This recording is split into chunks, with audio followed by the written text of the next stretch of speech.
Hey everyone, Jason here and welcome to a new video. Are you feeling unsure about how apps access and share your personal data? It's right to be cautious because apps can give third parties access to a lot of private information and activities on your device. In this video, let's do a deep dive into permissions and data trackers. So we'll explore all the topics shown right now in the table of contents. As always, there's timestamps in the show notes if you want to jump ahead or review a specific chapter. Also note the information is most relevant to Android 11 and 12, but it can be used in slightly older versions as well. Researching for permissions and trackers might seem like a lot of work, but it's worth it to carefully read and consider an app's demands to access your personally identifiable data, and then find the right balance between privacy and usability. Permissions provide access to two things. First are device sensors, as shown on the screen, including things like the microphone and camera. Second is personal information such as your contacts and location. Depending on the type of permission, they're granted automatically when you install an app, or you're going to be prompted to grant them when the app requests it. If an app asks for a permission, it doesn't always mean bad intent by the developer.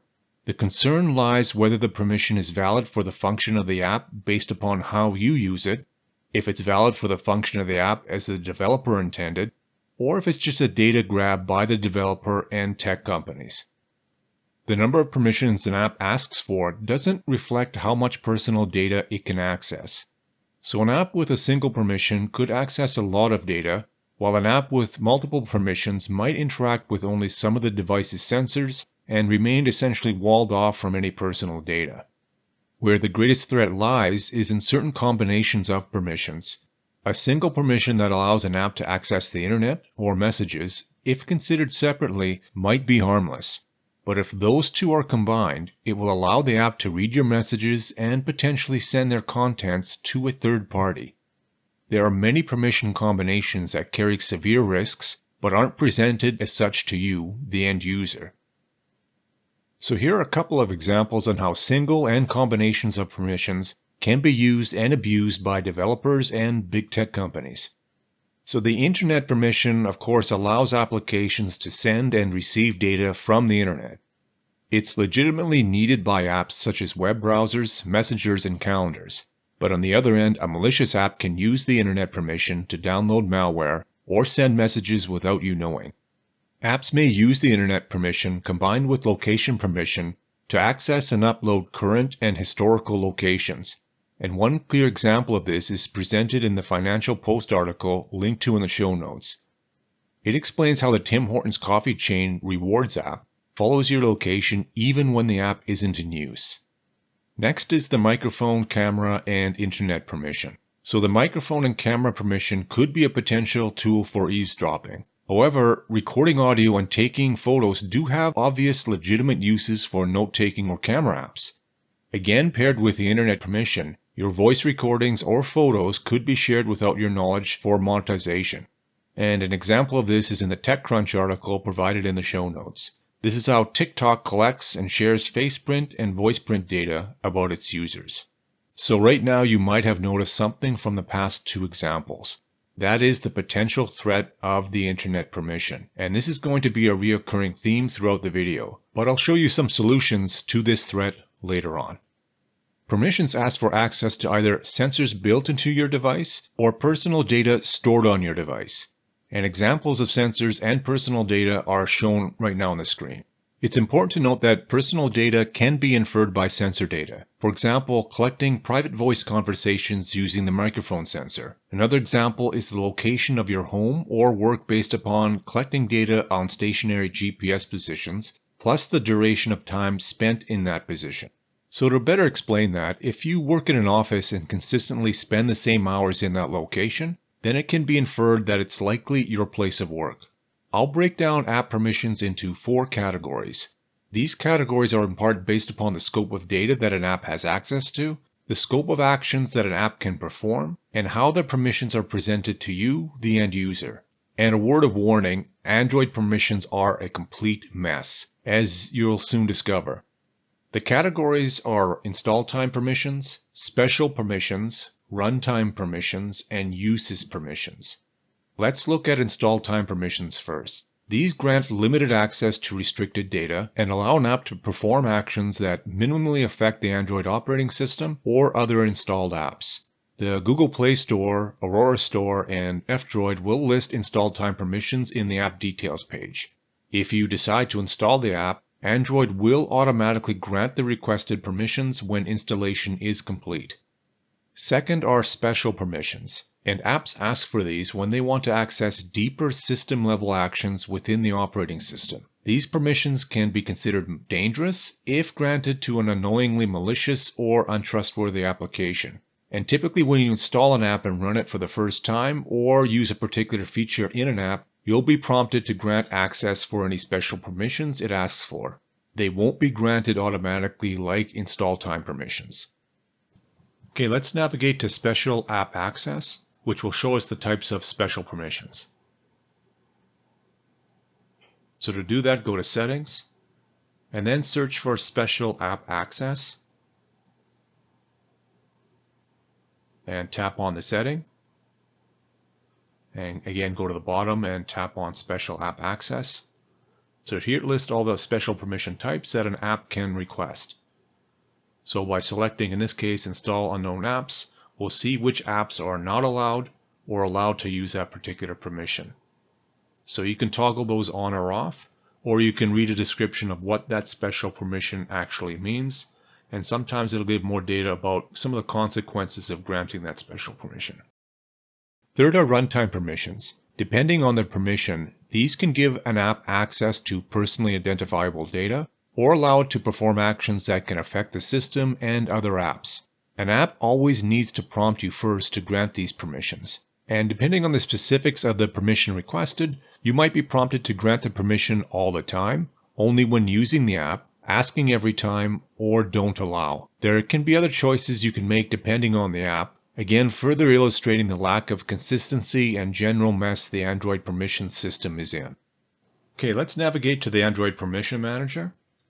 So to do that, go to Settings, Privacy, and Permission Manager. So here you'll see a list of typically between 11 and 14 runtime permission types. The number is going to depend on the phone that you have and if there's been any modifications to the installed operating system. For example, Samsung's customization of Android for their phones, or privacy-focused custom operating system like Graphene OS. Lastly are uses permissions. There are about 180 of these represented by shortcodes, with some examples shown on the screen. From what I can tell, the previous three categories have essentially repackaged uses permissions into groups. So uses permissions are the true single-level permissions an app can ask for.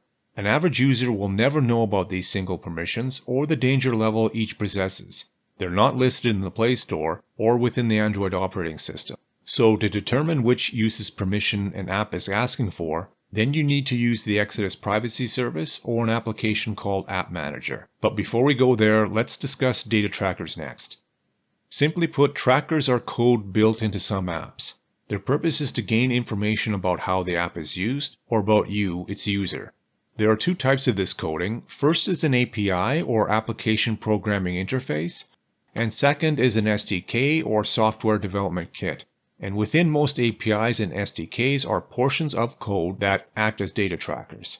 An API allows communication and interaction between an app and an outside third-party service. And an SDK is a platform that includes tools to help build apps so they can access third-party services. Some examples of SDKs and APIs are shown on the screen.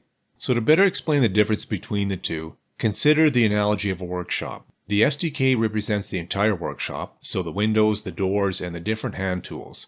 An API represents just the internet or telephone lines that allow communication in and outside of the workshop. Both API and SDK code are easily integrated into apps. It allows developers to build their apps and tailor them for specific Android devices or services. Plus, they can add features quickly and with minimal effort. So without this code, developers would have to build those capabilities by themselves. And this is often beyond the means of what a small developer can budget or find resources for. Companies provide APIs and SDKs for free to developers, but of course there's a catch. In exchange, these companies either want some of the information the app collects about you, or they will collect a portion of the revenue from ads found in an app. So for example, when you turn on location services on a weather app, say for a localized forecast, you might be sending your location back to the developer and the SDK or API provider. They can now sell this information to big tech companies or data brokers. The same SDKs can be included in multiple apps installed on your phone. And sometimes they allow apps to share data with one another internally. So say you've blocked internet access for a note-taking app in the hope that it's going to prevent it from sharing data. If it has the same SDK as an installed messaging app, it might be sharing data internally with that app. So now, assuming that the messaging app has internet access, it can share the data it collects from the note-taking app with the developer and the SDK provider. Companies want to put their APIs and SDKs and trackers in as many apps as possible, and developers might not even know or care when and how their users' privacy is being invaded. Sometimes their only concern is to build capability into their app and then of course have it succeed. Further evidence of data tracking is provided in a 2018 Vanderbilt University study.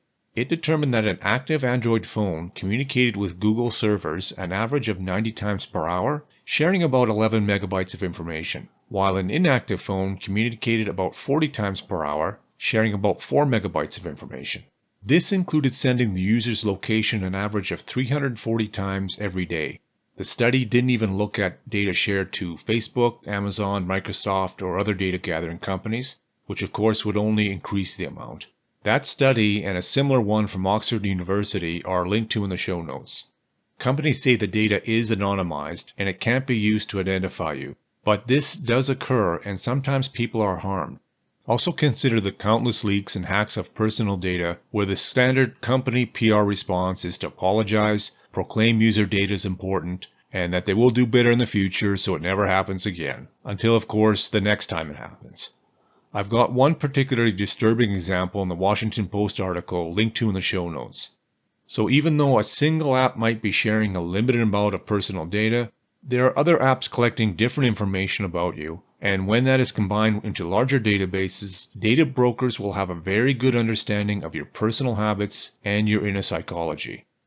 Okay, let's look at the types of data trackers, and not all data trackers have the same function, and each can present different levels of privacy intrusion.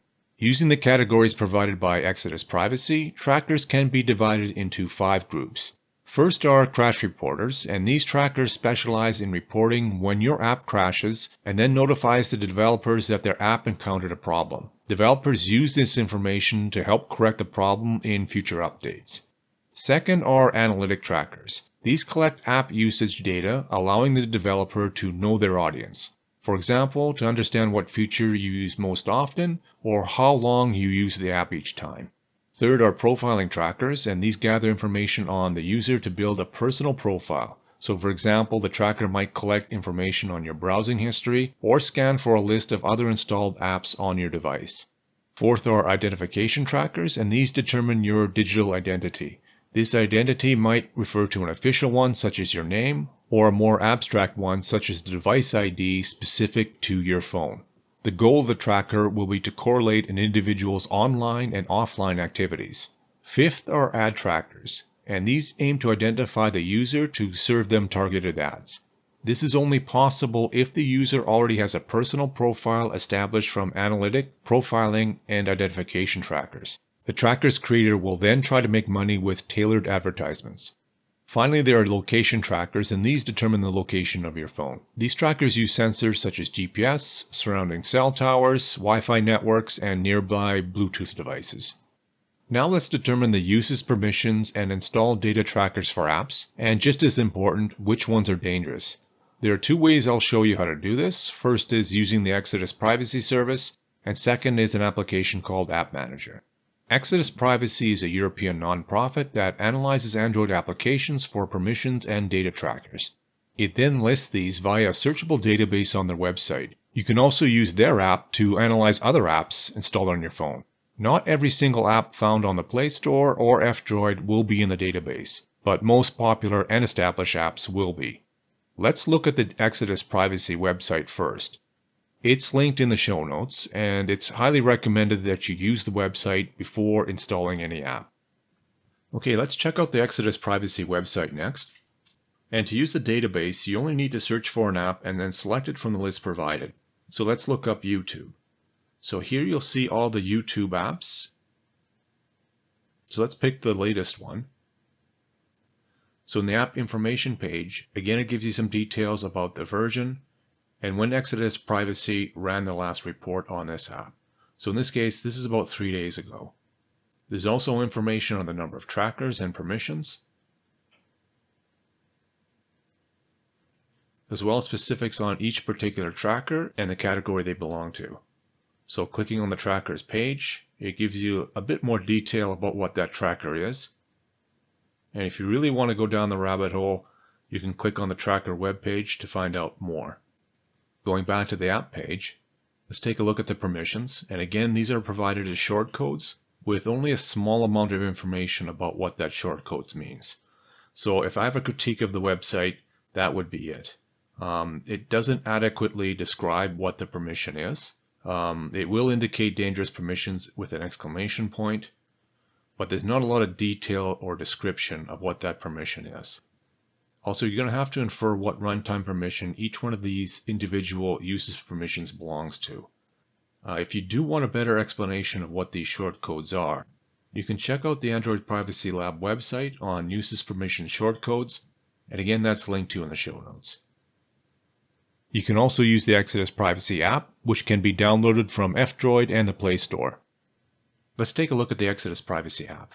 So when you first open it, it connects to their database, starts to analyze the apps currently installed on your device. So this will take a few minutes before it's complete. And once that's done, it'll list all the installed apps on your device, in addition to the number of trackers and permissions for each app. So by selecting an app, again, that information about the number of trackers and permissions is given. And you'll see which particular trackers are included, plus some more information about that tracker. Again, like the website, dangerous trackers are indicated by an exclamation point, and if you want more information about that permission, you can tap the down arrow. Another application that provides information on how many trackers and uses permissions an app is asking for is called App Manager. It can only be downloaded from F-Droid. It's quite powerful and has many features, but let's just look at how to determine trackers and permissions. Okay, let's start App Manager first. And when you open it, you'll be presented with a list of all the installed apps on your phone, even including system level apps, and you can see system next to some of those app names, indicating that they are system level apps. Okay, paging down to an installed app, let's pick YouTube. I can tap on it and information is given about the number of trackers on the phone, but unfortunately you can't find any more information on a specific tracker by selecting it. And this is unlike Exodus Privacy, which does provide some additional information. Paging over on the top, you'll see the uses permission for the app, including a description of each. Now each uses permission that is considered dangerous will be highlighted in red. In general, I find App Manager to provide a little bit more information on each uses permission as to what it does. As I mentioned previously, dangerous permissions are indicated in Exodus Privacy by an exclamation point and in App Manager by red highlighting. These typically ask for access to personal data like call logs, contacts, and messages, or sensors like the camera, microphone, and GPS. The odd thing here is that dangerous permissions are identified as such not by Exodus Privacy or by App Manager, but by Google. One glaring omission is how Google doesn't identify access to the internet, Wi-Fi, or the network as being dangerous. Personally, if I see if an app is asking for access to the internet, then asks to access personal data and has built-in trackers, then I assume that personal information or my activities on the device will somehow be sent to third parties. So in my opinion, because internet permission allows developers and big tech companies to collect personally identifiable data, I would consider it a dangerous permission unless it's from an open source app. I'll get into the importance of open source apps and how to block the internet permission later on in the video. Previously, I mentioned the 5 types of data trackers, and personally I avoid all apps with trackers in them, but if you can't, then perhaps the least privacy intrusive one is crash reporters. For the most part, they won't share identifiable information, aside from perhaps your device ID, which for me is bad enough. The other ones will collect personal data about you, whether you're using the app or not. In this last section, I'll show you what you can do about permissions and trackers and reduce the privacy risk when using Android apps. It's important to point out that even though an app asks for a permission or has a built-in tracker, it doesn't mean by denying or blocking them, the app won't work or you're going to damage the app or your device. The app will only not work as the developer intended, and it might not work the way you want the app to work. Considering the number of apps available and the variability of their function, unfortunately there's no hard rules. But for some guidance, let's discuss everyday rules of thumb. I'll break down the solutions into 4 areas. First are strategies when choosing apps to install on your device. Second is improving and denying permissions. Third is blocking trackers. And fourth is using a firewall to block internet access for an app and any data sharing. First, let's look at researching and choosing apps. If you can find apps that do what you want and don't have questionable permissions or trackers, then you're already ahead of the game. Attempt to use only open source apps with a strong privacy statement that don't contain trackers. Open source apps make their code public, so it can be inspected and researchers can identify if the app is a privacy concern or a security risk. This is opposed to closed source apps which are proprietary and where it's difficult, if not impossible, to know exactly what the app is capable of doing in the background and the exact data it might be collecting and sharing. Apps found on F-Droid are open source and minimize the number of requested permissions or third-party services.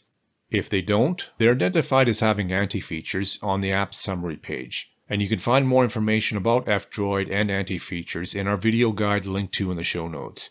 The Play Store also provides some open source apps with strong privacy statements. So for example, Pluvia for weather and Magic Earth for navigation.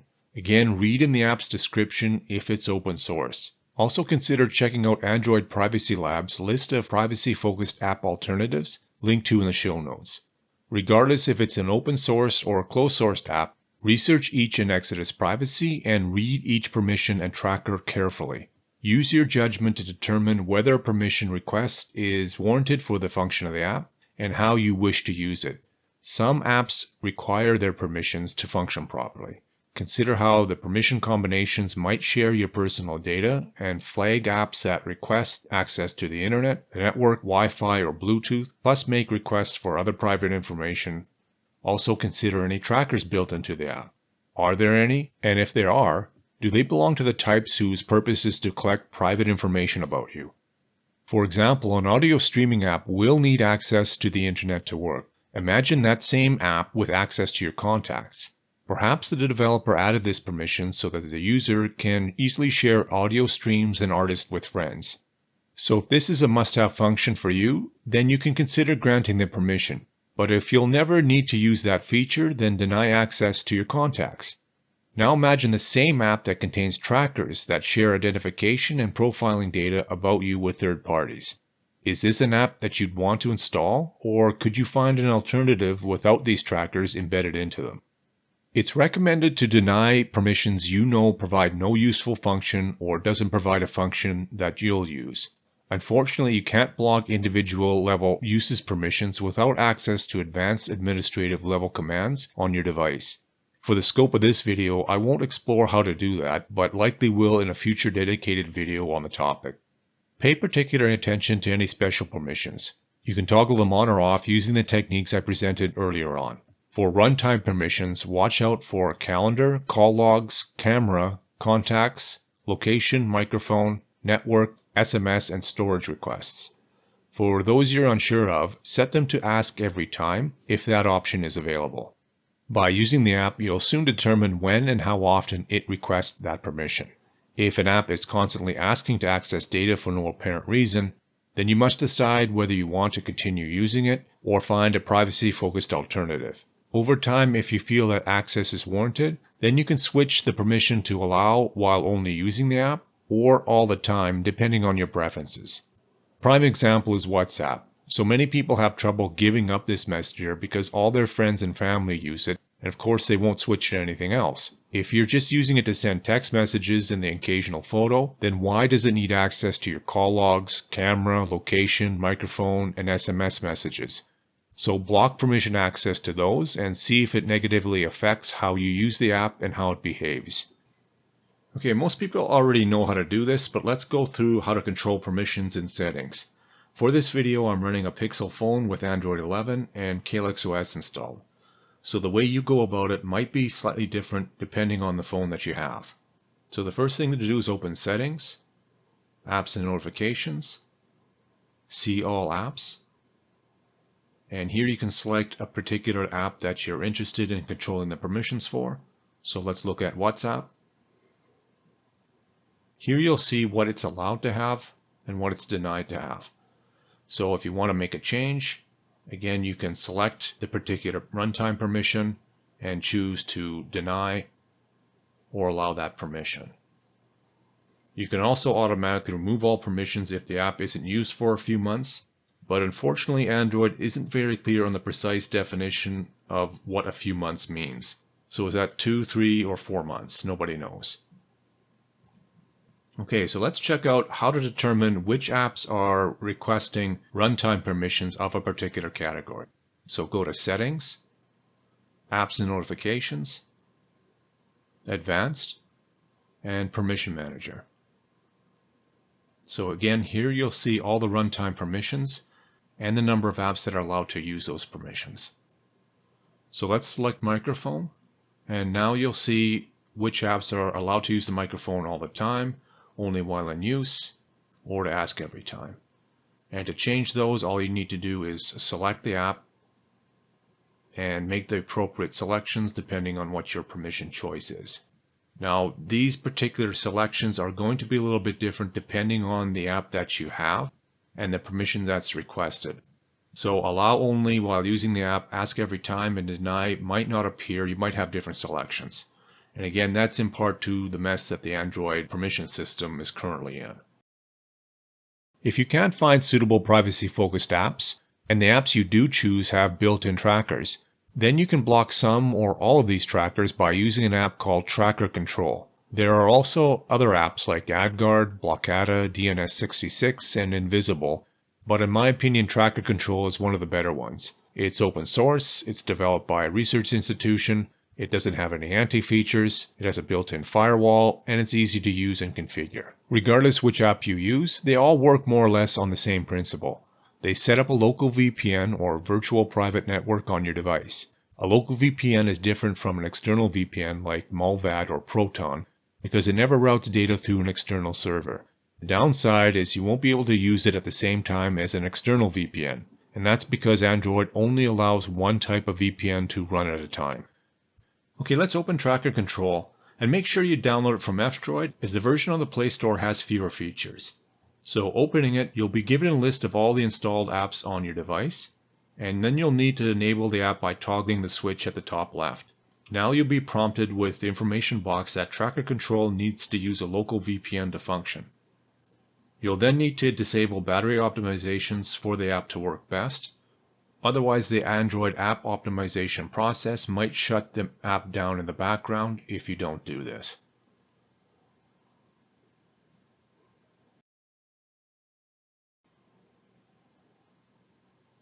Now you can go back to the main screen and select an app that you want to determine the trackers for. Ensure that both monitoring and internet are toggled on. Now launch that app, so in this case YouTube. So going back to Tracker Control, you'll see those trackers. And the more times you use the app, the more time Tracker Control will have to monitor for trackers, and this list of trackers, so in this case right now essential and categorized, will be updated. So by blocking essential trackers, the app likely won't work as shown here. So YouTube is completely hanging up and nothing will load. So going back to Tracker Control, now you see that there's a new category listed because we've used the app a little bit longer. In this case, the category is fingerprinting. So by tapping on an individual tracker, you can selectively block or unblock that tracker. There's two more tabs at the top. One is My Data, and that allows you to reach out to the developer and EU officials if you're a citizen of the EU. The third tab provides a map which shows the countries where data collected by the trackers is being sent to. The last solution I'll discuss is partially or completely blocking an app's access to the internet with a firewall. You would think that all Android phones would have this capability already, but of course that would interfere with Big Tech's business model, which is collecting as much data about its users and their activities as possible. If you have taken the extra step to install or purchase a phone with a privacy-focused Android operating system like Calyx OS or Graphene OS, then you can use their built-in firewall or network permission to toggle internet access on or off. This will completely cut off some or all access to the internet depending on how you have it configured.